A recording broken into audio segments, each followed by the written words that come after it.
Sejam todos bem-vindos ao canal Companheiros da Luz. Leitura do livro Ação e Reação. Coleção A Vida no Mundo Espiritual, obra do Espírito André Luiz, por Chico Xavier. Iniciemos então a leitura do capítulo 5. Almas enfermiças. Findo o repouso a que nos dedicaremos, Silas, por inspiração do dirigente da casa, veio convidar-nos a rápido passeio pelos arredores. Druso, aliás, com semelhante lembrete, atendia-nos ao propósito de algo estudar sobre os princípios de causa e efeito, nas criaturas recém-desencarnadas. Sabíamos que a morte do corpo denso era sempre o primeiro passo para a colheita da vida, e por isso, não ignorávamos que o ambiente era dos mais favoráveis à nossa investigação construtiva, porque o imenso umbral, a saída do campo terrestre, vive repleto de homens e mulheres que vararam a grande fronteira, em plena conexão com a experiência carnal. Hilário e eu, alegremente, pusemo-nos no encalço do companheiro que, transpondo conosco o largo portão de acesso ao exterior, nos disse, bem-humorado, de certo ciente de nossos objetivos. Sem qualquer dúvida para nós, que voltamos recentemente da Terra, as províncias infernais, muito mais do que as celestes, são adequadas às nossas pesquisas sobre a lei de causa e efeito, de vez que o crime e a expiação, o desequilíbrio e a dor fazem parte de nossos conhecimentos mais simples nas lides cotidianas, ao passo que a glória e o regozijo angélicos representam estados superiores de consciência que nos transcendem a compreensão. E, espraiando o olhar pelos quadros tristes em derredor, acrescentou, reconduzindo a frase à comovente inflexão: estamos psiquicamente mais perto do mal e do sofrimento. Em razão disso, entendemos sem qualquer discrepância os problemas aflitivos que se multiplicam aqui. À medida que nos afastávamos, empreendíamos mais vasta penetração na sombra densa, a espessar-se cada vez mais, alumiada, porém, aqui e ali, por tochas mortiças, como se a luz, nos sítios em torno, lutasse terrivelmente para nutrir-se e sobreviver. Soluços e gritos, imprecações e blasfêmias emergiam da treva. Compreendemos de relance que o espaço ocupado pela instituição era de forma retangular e que o terreno sob nosso exame se lhe localizava à retaguarda, à maneira de enorme povoação extramuros. Percebendo-nos a curiosidade e o interesse, o assistente veio ao encontro de nossas indagações, explicando: achamo-nos efetivamente na zona posterior ao nosso instituto, em larga faixa superlotada de espíritos conturbados e sofredores. Hilário, que não se via menos surpreendido que eu, observou sem rebuços: mas, toda essa gente parece relegada à intempérie. Não seria razoável que a mansão se estendesse, abarcando-a com o seu amparo e defendendo-a com seus muros?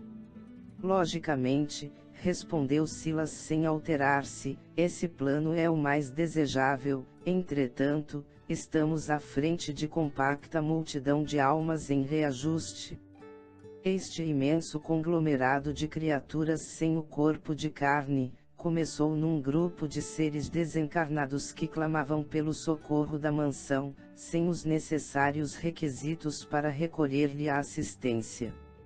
Firme na execução do programa que lhe assiste, nossa casa não lhes podia abrir as portas de imediato, em face do desespero e da revolta em que se comprazem, mas também não desdenhava a possibilidade de prestar-lhes a ajuda possível, fora do campo de ação em que vive sediada.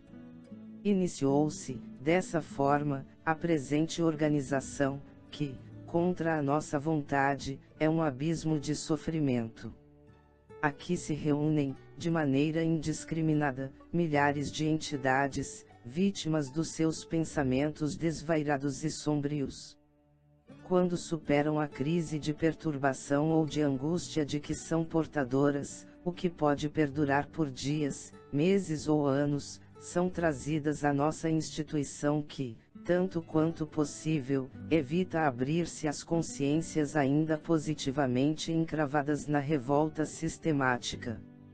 Talvez porque evocássemos em silêncio os episódios da véspera, lembrando os desencarnados acolhidos no grande asilo, nosso companheiro acrescentou: vocês acompanharam ontem o socorro prestado a um irmão infeliz, se viciado nas trevas, e viram a chegada de sofredores arrebatados à carne, em libertação recentíssima. Contudo, entre os beneficiados, viram espíritos inconscientes e devedores, mas não insensatos e rebelado. Ante esta observação que, de alguma sorte, nos asserenava a mente inquieta, Hilário indagou: e este ambiente, assim tumultuado pelo infortúnio, conta com o amparo de que necessita? Sim, aclarou nosso amigo, muitas criaturas recuperadas na mansão aceitam aqui preciosas tarefas de auxílio, incumbindo-se da assistência fraterna, em largos setores desta região torturada. Melhoradas lá, trazem para aqui as bênçãos recolhidas, transformando-se em valiosos elementos de serviço de ligação. Através delas, a administração do nosso instituto atende a milhares de consciências necessitadas e sabe com segurança quais os irmãos sofredores que se fazem dignos de acesso à nossa casa, após a transformação gradual a que se ajustam. Espalhando-se nos campos de sombra, em pequenos santuários domésticos, aqui continuam a própria restauração, aprendendo e servindo.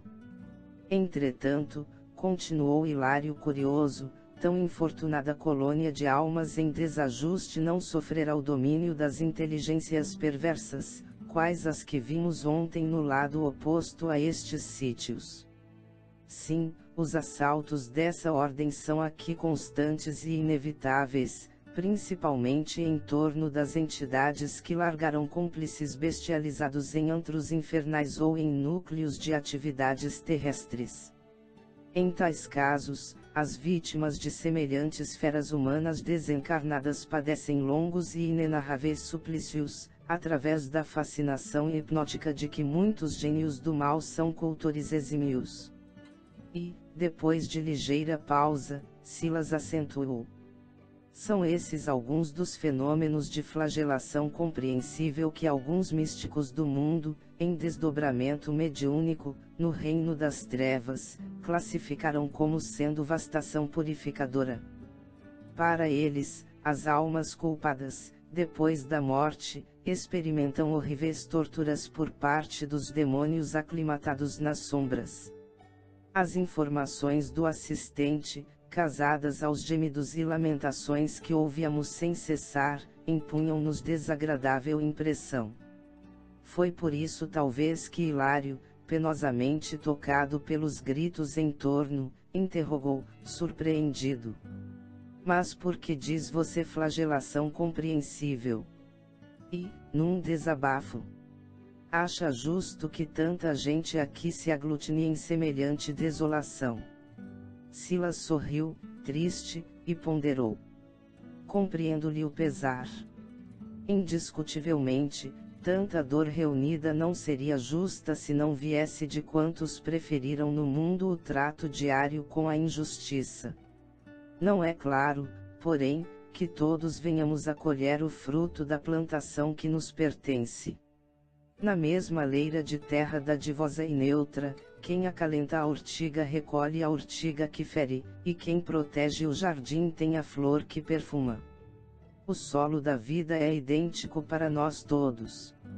Não encontraremos aqui neste imenso palco de angústia almas simples e inocentes, mas sim criaturas que abusaram da inteligência e do poder, e que, voluntariamente surdas à prudência, se extraviaram nos abismos da loucura e da crueldade, do egoísmo e da ingratidão, fazendo-se temporariamente presas das criações mentais, insensatas e monstruosas, que para si mesmas tecerão.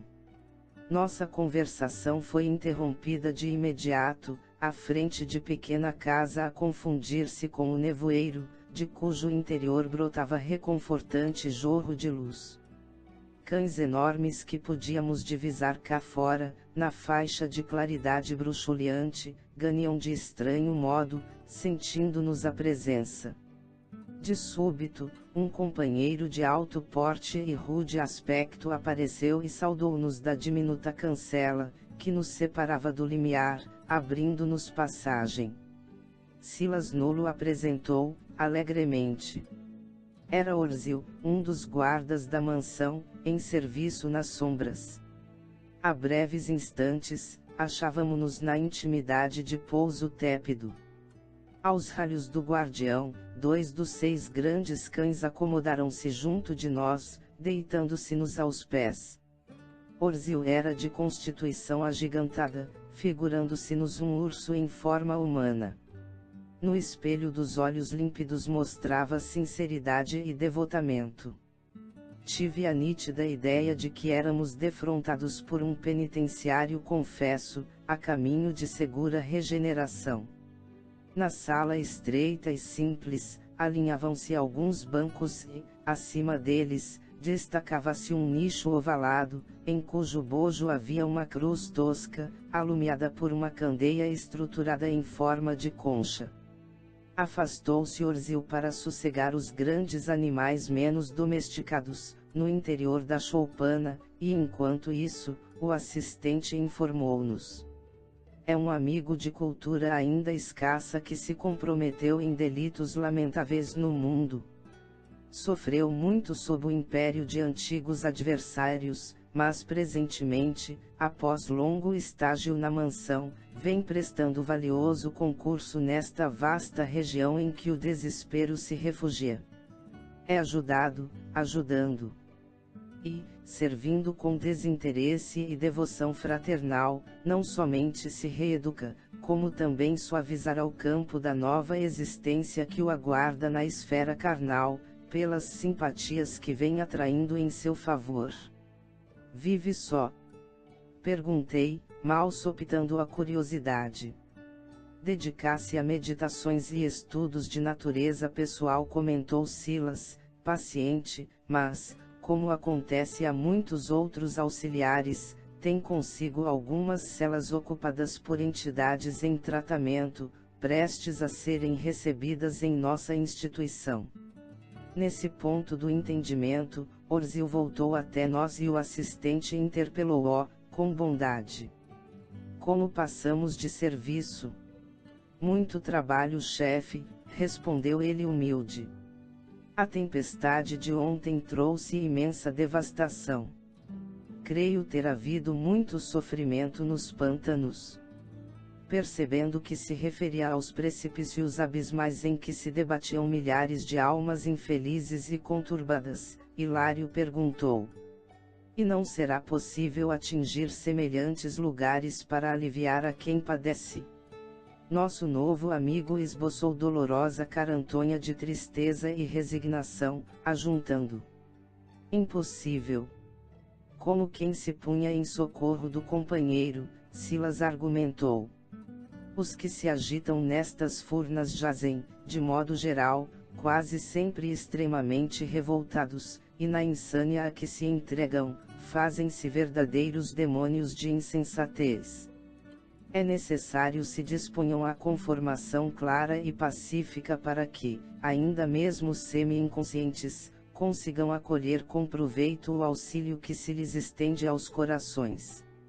E como se quisesse passar a demonstração do que asseverava, convidou-nos a inspecionar as celas próximas. Quantos doentes agora internados? Orzil, atencioso, respondeu sem titubear. Temos 3 amigos em franca situação de inconsciência. Depois de alguns passos, ouvimos gritaria estentórica. As acomodações reservadas aos enfermos jaziam ao fundo, à maneira de largos boxes de confortável cavalariça. Essa é a figura mais adequada à nossa tarefa descritiva, porque a construção em si denunciava rusticidade e segurança, naturalmente adstrita aos objetivos de contenção. À medida que nos acercávamos do refúgio, desagradável odor nos afetava as narinas. Respondendo-nos à inquirição íntima, o assistente salientou: vocês não ignoram que todas as criaturas vivem cercadas pelo halo vital das energias que lhes vibram no âmago do ser, e esse halo é constituído por partículas de força a se irradiarem por todos os lados, impressionando-nos o olfato, de modo agradável ou desagradável, segundo a natureza do indivíduo que as irradia. Assim sendo, qual ocorre na própria Terra, cada entidade aqui se caracteriza por exalação peculiar. Sim, sim, confirmamos Hilário e eu, simultaneamente. Entretanto, o cheiro alarmante de carne em decomposição era para nós, ali, um acontecimento excepcional. Silas percebeu-nos a estranheza e endereçou interrogativo olhar ao encarregado daquele oratório de purgação, o qual informou: presto.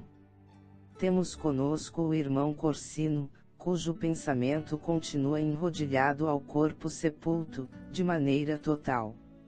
Enredado à lembrança dos abusos a que se entregou na carne, ainda não conseguiu desvencilhar-se da lembrança daquilo que foi, trazendo a imagem do próprio cadáver à tona de todas as suas recordações.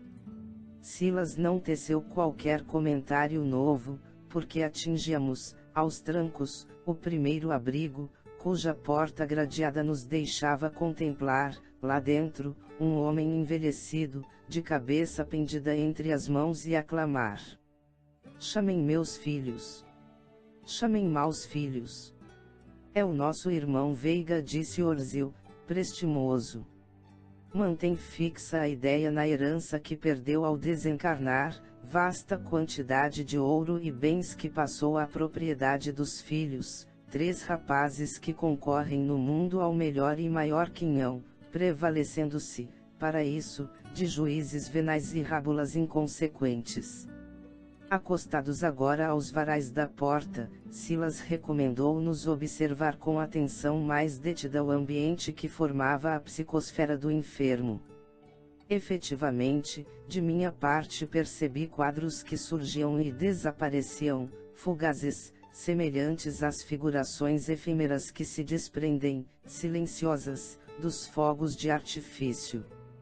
Desses painéis que se avivavam e se apagavam ao mesmo tempo, transpareciam 3 jovens, cujas imagens passageiras vagueavam entre documentos esparsos, cédulas e cofres refertos de valores, como que pincelados no ar com tinta tenuíssima, que se adelgaçava e se recompunha, sucessivamente.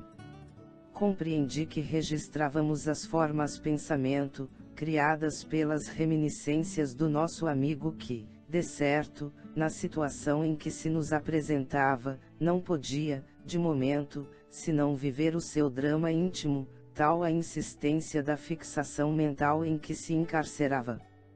Amparado evidentemente pelas vibrações de auxílio que o assistente lhe enviava, segundo percebi, esfregou os olhos como quem buscava liberar-se de garoa imperceptível e assinalou-nos a presença. Avançou de um salto para nós, e apoiando-se nas grades que nos separavam, gritou, dementado: quem sois? Juízes! Juízes! E derramou-se em lamúrias que nos tocavam o coração. Lutei por 25 anos para reaver a herança que me cabia por morte de meus avós. E, quando a vi nas mãos, a morte me arrebatou ao corpo, sem piedade. Não me resignei a essa injunção e permaneci em minha velha casa. Desejava, pelo menos, acompanhar a partilha do espólio que me interessava, mas meus rapazes amaldiçoaram-me a influência, impondo-me, a cada passo, frases venenosas e hostis. Não satisfeitos com as agressões mentais que me infligiam, começaram a perseguir minha segunda esposa, que lhes foi mãe ao invés de madrasta, administrando-lhe tóxicos por medicação inocente, até que a pobrezinha foi internada numa casa de loucos, sem esperança de recuperação. Tudo por causa do nosso rico dinheiro que os malandros querem pilhar. Diante de tal injustiça, pensei suplicar o favor dos seres que povoam as trevas, porque somente os gênios do mal devem ser os fiéis executores da grande vingança. Tentou enxugar as lágrimas de desespero e acrescentou: dizei-me, por que motivo terei alimentado infelizes ladrões, julgando acariciar filhos de minha alma? Casei-me quando moço, acalentando sonhos de amor, e gerei espinheiros de ódio. E como a voz de Silas se fez ouvir, rogando calma, o infortunado vociferou, desabrido: nunca, nunca perdoarei. Recorri aos infernos sabendo que os santos me aconselhariam conformidade e sacrifício. Quero que os demônios torturem meus filhos, tanto quanto meus filhos me torturam. Transformando o choro convulso em gargalhadas estridentes, passou a bradar: meu dinheiro, exijo meu dinheiro. O assistente voltou-se para Orzil e considerou, compadecido: sim, por agora a situação de nosso amigo é demasiado complexa. Não pode ausentar-se da grade, sem prejuízo. Deixamos o doente, imprecando contra nós, de punhos cerrados, e abeiramo-nos de outra cela. Ante a palavra de Silas, que nos recomendava observar o quadro em foco, fitamos o novo enfermo, um homem profundamente triste, sentado ao fundo da prisão, de cabeça pendida entre as mãos e de olhos fixos em parede próxima. Seguindo-lhe a atenção no ponto que concentrava os seus raios visuais, a modo de espelho invisível retratando-lhe o próprio pensamento, vimos larga tela viva em que se destacava a enluarada rua de grande cidade, e, na rua, conseguimos distingui-lo no volante de um carro, perseguindo um transeunte bêbado, até matá-lo, sem compaixão. Achávamo-nos diante de um homicida preso a constrangedores quadros mentais que o encerravam em punitivas recordações. Notava-se-lhe a intraduzível angústia, entre o remorso e o arrependimento. A leve chamado de Silas, despertou como fera roubada a aquietação do sono. Instintivamente precipitou-se sobre nós, num salto espetaculoso que a enxovia conteve, e bramiu: não há testemunhas! Não há testemunhas! Não fui eu quem atropelou o infeliz, não obstante o odiasse com razão. Que pretendem de mim? Denunciar-me? Covardes! Espreitavam, então, a rua morta. Não respondemos. Silas, após fitá-lo, compadecido, falou: deixemo-lo. Está completamente enleado às recordações do crime que cometeu, crendo continuar, depois da morte, a escarnecer da justiça. Hilário, entorpecido, interferiu, ponderando: naquele doente que vimos, cercado pela figura de 3 mancebos, e neste companheiro que contempla uma cena de morte. Nosso amigo apreendeu-lhe o pensamento e completou-lhe a anotação, asseverando: vimos 2 irmãos infelizes, vivendo entre as imagens mantidas por eles mesmos, através da força mental com que as alimentam. Nesse instante, alcançávamos o 3º cubículo, em que um homem feridento esvurmava as feias chagas, usando as próprias unhas. A atmosfera francamente pestilencial exigia enorme disciplina contra a eclosão de nossas náuseas. Assinalando-nos a presença, avançou para nós, clamando amargamente: compadecei-vos de mim. Sois médicos? Atendei-me por amor de Deus. Vede os detritos em que me apoio. Voltei-me, de imediato, para o chão, seguindo-lhe os gestos, e notei, efetivamente, que o mísero se movimentava num montão de sujeira, coberto por filetes de sangue podre. Somente depois de mais ampla atenção, averiguei que o quadro repugnante era constituído pelas emanações mentais do companheiro infeliz sob nossos olhos. Doutores, continuou ele, em tom de súplica a quem diga que roubei dos outros, a fim de satisfazer meus vícios no alcoice que eu frequentava. Mas é mentira, é mentira. Juro-vos que morava no bordel por espírito de caridade. As mulheres desditosas requeriam defesa. Auxiliei-as quanto pude. Ainda assim, adquiri, junto delas, a enfermidade que me aniquilou o corpo físico e que ainda me empesta a respiração, convertendo-se aqui em meu próprio hálito. Socorrei-me por quem sois. Socorrei-me por quem sois. A repetição dos rogos, contudo, derramava-se em tom imperativo, como se as palavras humildes do petitório fossem apenas o disfarce de uma ordem tiranizante. O assistente convidou-nos à retirada e explicou. É um antigo e inveterado gozador que despendeu em prazeres inúteis largos recursos que lhe não pertenciam. Por muito tempo ainda, a mente dele oscilará entre a irritação e o desencanto, nutrindo o ambiente horrível de que se fez o fulcro desequilibrado. De regresso ao tugúrio de Orzil, perguntei sem preâmbulos. Nossos irmãos doentes, desse modo, estarão segregados, até que se renovem. Perfeitamente aclarou Silas, bondoso. E que devem fazer para atingir a melhora necessária? Indagou Hilário com irreprimível assombro. Nosso amigo sorriu e ponderou. O problema é de natureza mental. Modifiquem as próprias ideias e modificar-se-ão. Entregou-se a ligeira pausa, mostrou novo brilho no olhar percussiente e acentuou com segurança. Isso, porém, não é tão fácil. Consagram-se vocês, presentemente, a estudos especiais dos princípios de causa e efeito. Fiquem, pois, sabendo que nossas criações mentais preponderam fatalmente em nossa vida. Libertam-nos quando se enraizam no bem que sintetiza as leis divinas, e encarceram-nos quando se firmam no mal, que nos expressa a delinquência responsável, enleando-nos por essa razão ao visco sutil da culpa. Afirma velho aforismo popular na terra que o criminoso volta ao local do crime. Daqui podemos asseverar que, mesmo desfrutando a possibilidade de ausentar-se da paisagem do crime, o pensamento do criminoso está preso ao ambiente e à própria substância da falta cometida.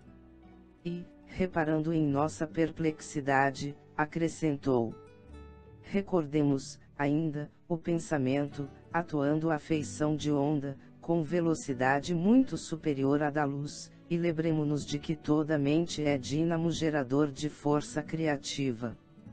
Ora, sabendo que o bem é expansão da luz e que o mal é condensação da sombra, quando nos transviamos na crueldade para com os outros, nossos pensamentos, ondas de energia sutil, de passagem pelos lugares e criaturas, situações e coisas que nos afetam a memória, agem e reagem sobre si mesmos, em circuito fechado, e trazem-nos, assim, de volta, as sensações desagradáveis, áuridas ao contato de nossas obras infelizes.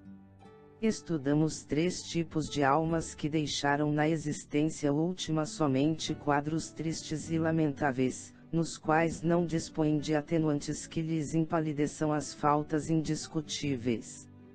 Os filhos do nosso amigo que sofre a fixação de usura não receberam dele quaisquer recursos de educação dignificante que os habilitem a ajudá-lo, quando visitados pelas ondas do pensamento paternal, que voltam ao centro de origem carregadas pelos princípios mentais de ódio e egoísmo dos jovens litigantes.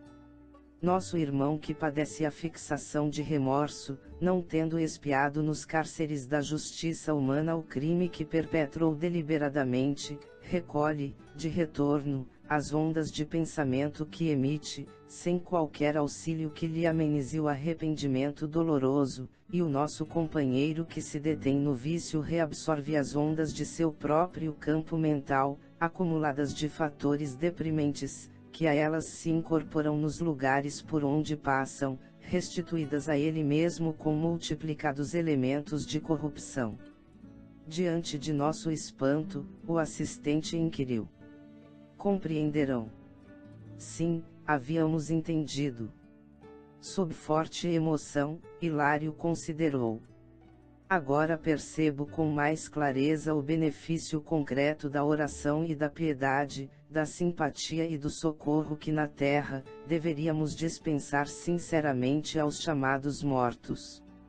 Sim, sim, respondeu Silas prestimoso, todos estamos ligados uns aos outros, na carne e fora da carne, e achamo-nos livres ou prisioneiros, no campo da experiência, segundo as nossas obras, através dos vínculos de nossa vida mental. O bem é a luz que liberta, o mal é a treva que aprisiona. Estudando as leis do destino, é preciso atentar para semelhantes realidades indefectíveis e eternas. Calamo-nos, preocupados e meditativos. Em razão disso, nosso regresso à mansão, depois de breve repouso na choupana de Orzil, foi consagrado à meditação e ao silêncio, em torno das preciosas lições colhidas. Chegamos ao final deste capítulo. Não percam o próximo de número 6, no Círculo de Oração. Muito obrigado, boa reflexão, que Jesus abençoe a todos.